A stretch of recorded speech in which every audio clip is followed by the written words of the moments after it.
Perfectionism is a personality or character trait that is defined by striving for flawlessness, having expectations of high performance, but is also accompanied by tendencies of being overly critical. Many persons that I've come into contact to, may it be in my personal life or persons who are clients, love to claim and associate themselves with being perfectionists.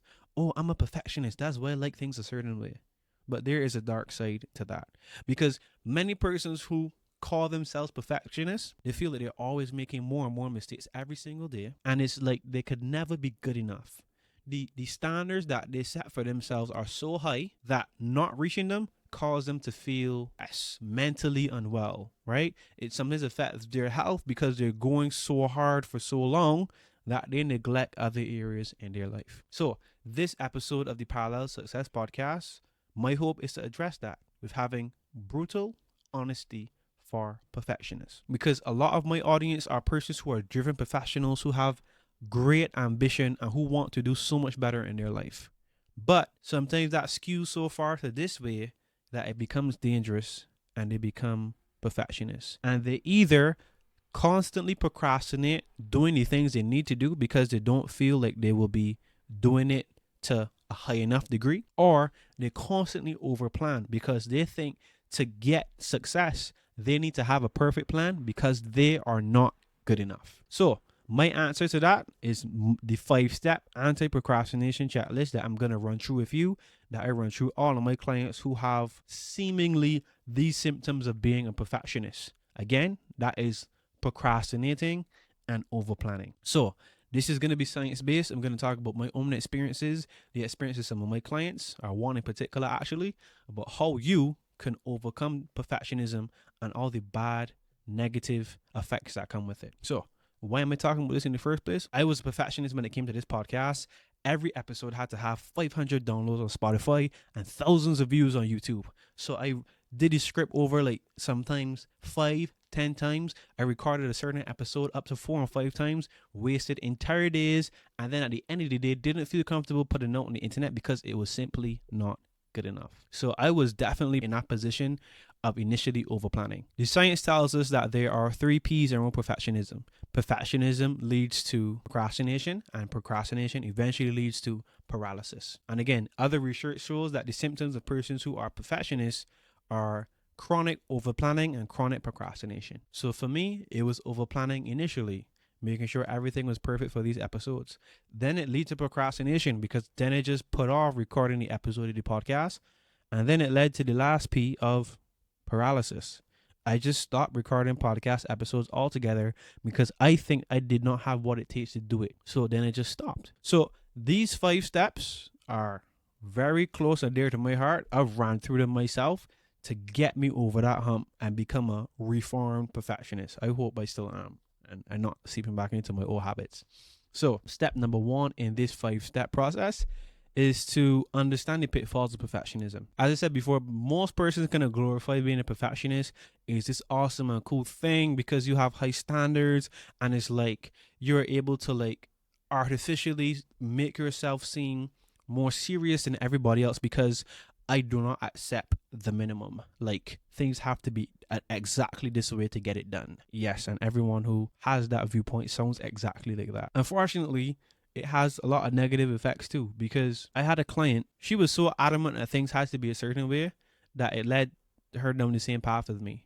So let's say she's revising for this big exam she has to do, and she says in her head that every morning she has to wake up and do 40 questions. So what would happen is that if she woke up and only did 5 or 10 questions, she would not attempt doing questions throughout the rest of the day. What would happen is the day after that, she would be like, oh crap, like I did not get my questions done yesterday. I have to plan my day so well that it doesn't happen. And because she spent so long planning, then she also did not engage in doing the questions she should have done. And eventually what ended up happening is she stopped doing the questions for a week because she was so set that she had to have this perfect routine and nothing can mess it up because it has to go exactly this way. Essentially, for persons who are perfectionists, if you yourself are a perfectionist and you understand that what I said before applies to you, you're constantly overplanning or constantly procrastinating because of these high standards that you have, nothing is going to change if nothing is going to change, right? If you understand you don't like feeling happy, You don't have like that feeling of constantly being behind. If you know that that's gnawing at you, you have to want to make a change. Because up to this point, how has being a perfectionist like actually helped you? You take way longer to do tasks. You're a little more difficult to work with. And in a lot of cases, it takes a lot longer for you to get started on stuff than other people. So you already put yourself behind. So being a chronic perfectionist, and again, there's some people who are perfectionists in like a good sense because they take things seriously. But if you're to the extreme, what are the benefits of being an extreme perfectionist?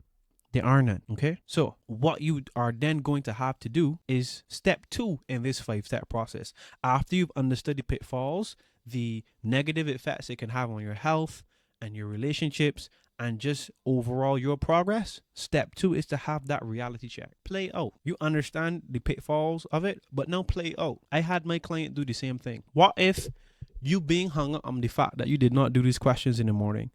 What does that lead to? She told me that because she's a perfectionist, when her mornings don't go as planned, it kind of sabotages the rest of the day. She's more miserable, she's more irritable, and she doesn't get in her workout, or she doesn't make any progress throughout the rest of the day. So I told her we'll play that out over days, weeks, and months. Well, if she's more miserable and irritable, that affects her close relationships with her partner, her family, and her friends.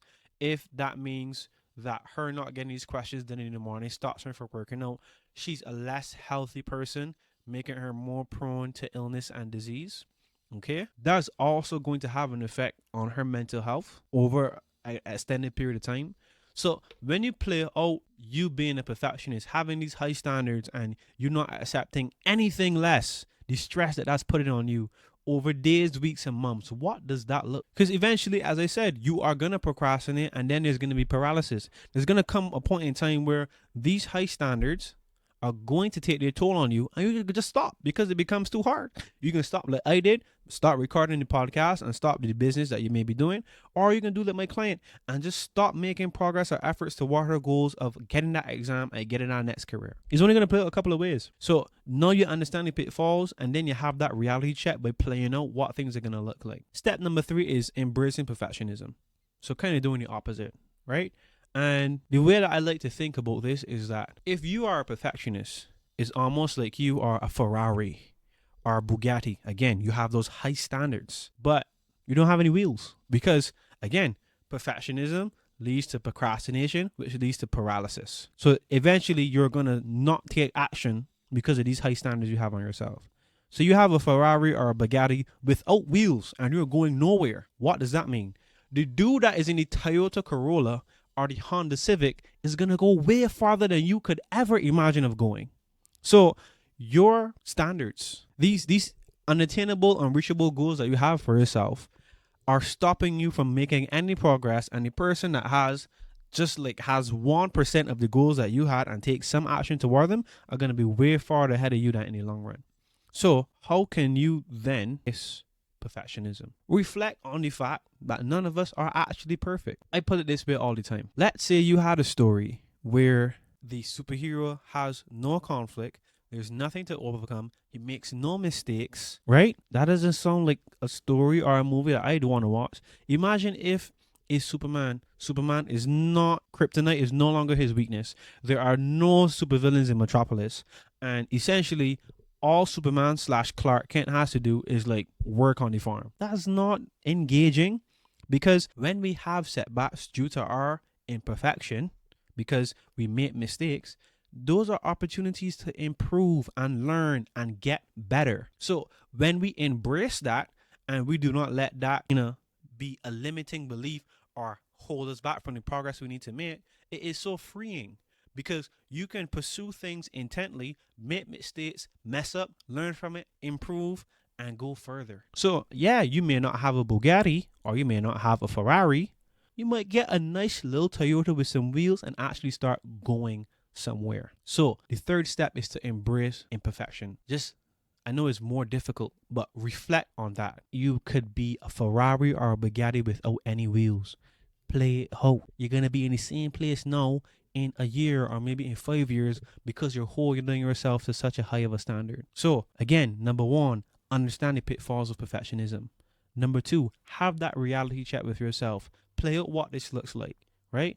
And number 3, understand by you playing it out that you have to do the opposite. You have to embrace imperfection because that's the only way you're going to improve. Number 4 is set realistic expectations.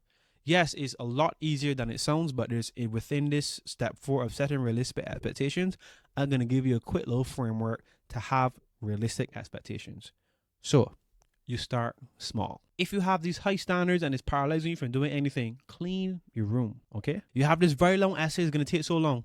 Write the first 5 lines of the essay. You need to set the bar so low if you are paralyzed by your perfectionism that you cannot lose. Because when you set the bar so low, then you can celebrate that small win. So for me, I used to be like, yeah, bro, I gotta be going in the gym 6 days a week. I gotta be doing 2 to 3 podcasts, and I have to be reaching out to all these clients, and I have to be on LinkedIn, YouTube, Twitter. Bro, that is overwhelming you. And it's so much pressure that I stopped making content. You want to know what I do now? After going through this perfectionism checklist, I can do 2 podcasts a week. And if I feel like doing a third, so be it, right? And I can only be very probably consistent on LinkedIn because that is where my effort should be. But I'm going to start small, then celebrate that small win. And you know what's going to happen after that? That is going to allow me to develop a growth mindset. Because you want to know what? Instead of me thinking I have to clean my entire house and I just clean my room, oh my goodness, I actually good. Like I can improve and I can get better. And I'm not just going to stop at cleaning my room. I'm going to probably go to the kitchen and then my office. So when we start small, we actually see ourselves improve, which makes it easier to have a growth mindset, which is necessary to improve instead of starting off at the highest variable there is. When Olympians are doing the high jump, they do not start at the world record height. They start at the Olympic standard and incrementally increase and increase. Because you want to know what? When they clear a height, that gives them confidence to know that they can do the next thing.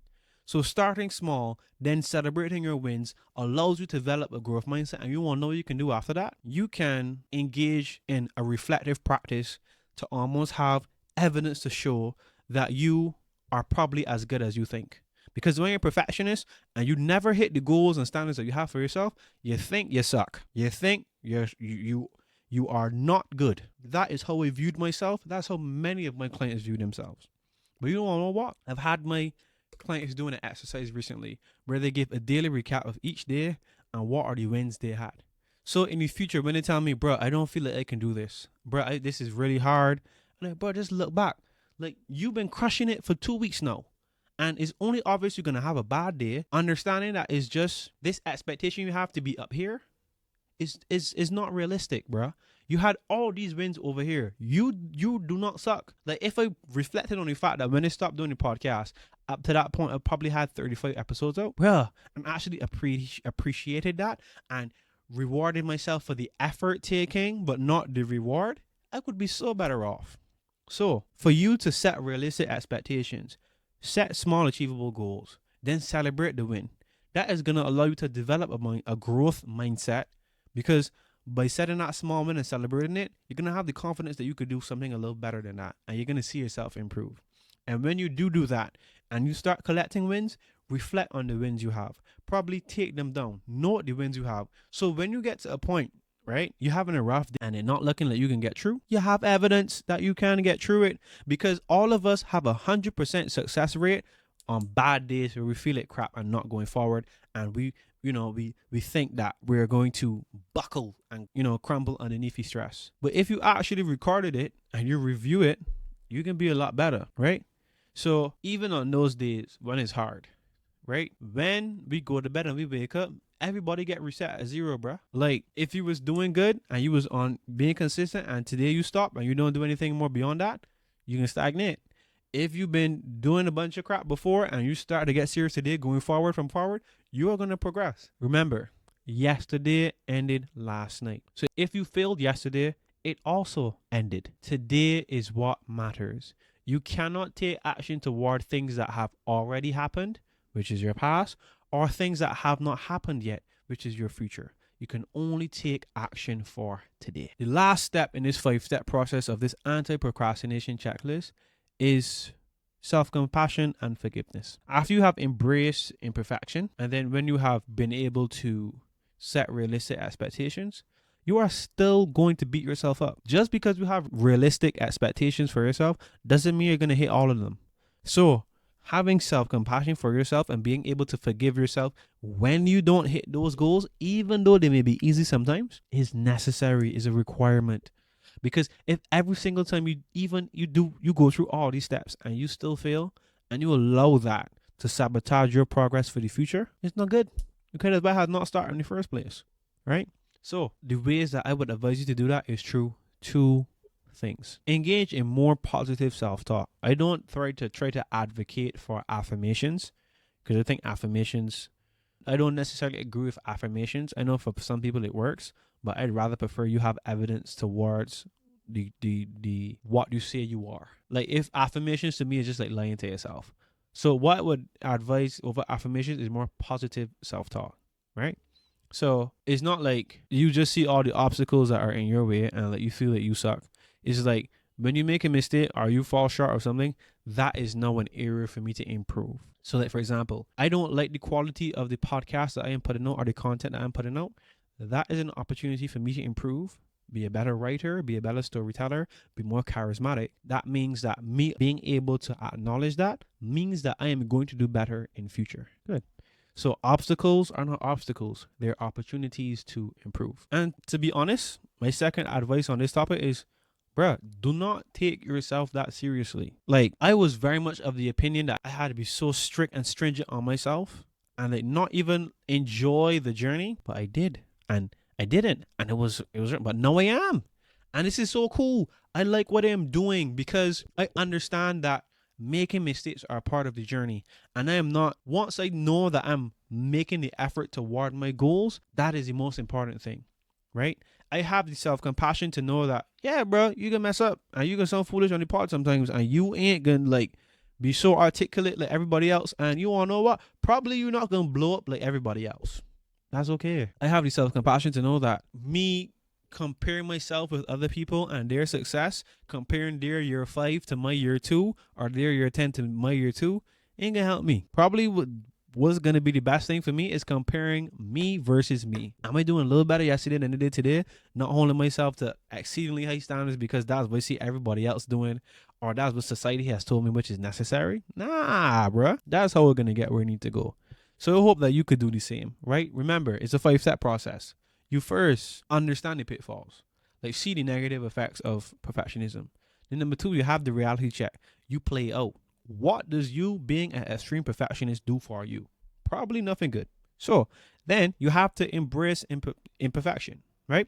Understand that you are the Bugatti without wheels and somebody with a Toyota Corolla with wheels is going to go way further than you are.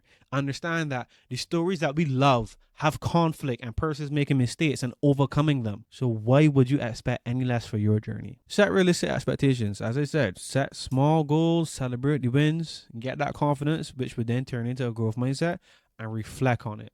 Reflect on the progress that you made, because that also helps you with self-compassion and forgiving yourself. Because over the long haul, you seeing all the progress you're making, bruh, and not the mistakes that tearing you down. So use this checklist. This is a checklist that I use with myself to get where I am and my clients. And I'm going to try as much as possible to come with you as often as possible with valuable, encouraging, and informative content just like this on the Parallel Success Podcast. As I said before, tune into 2 episodes a week. I'm going to see you in the next one. If you're one of those busy professionals and you think this could be useful and you'd want to work with me on a deeper level, check out weblearn.com, sign up, and I will get in contact with you. Weblearn.com, weblearnt.com, and I will see you shortly. Or reach out to me on LinkedIn. My LinkedIn is Jared Zarel Thompson, or just put in Jared Thompson, and the dude who is like the productivity systems architect, that's the boy. I'm going to see you guys in the next episode. Peace!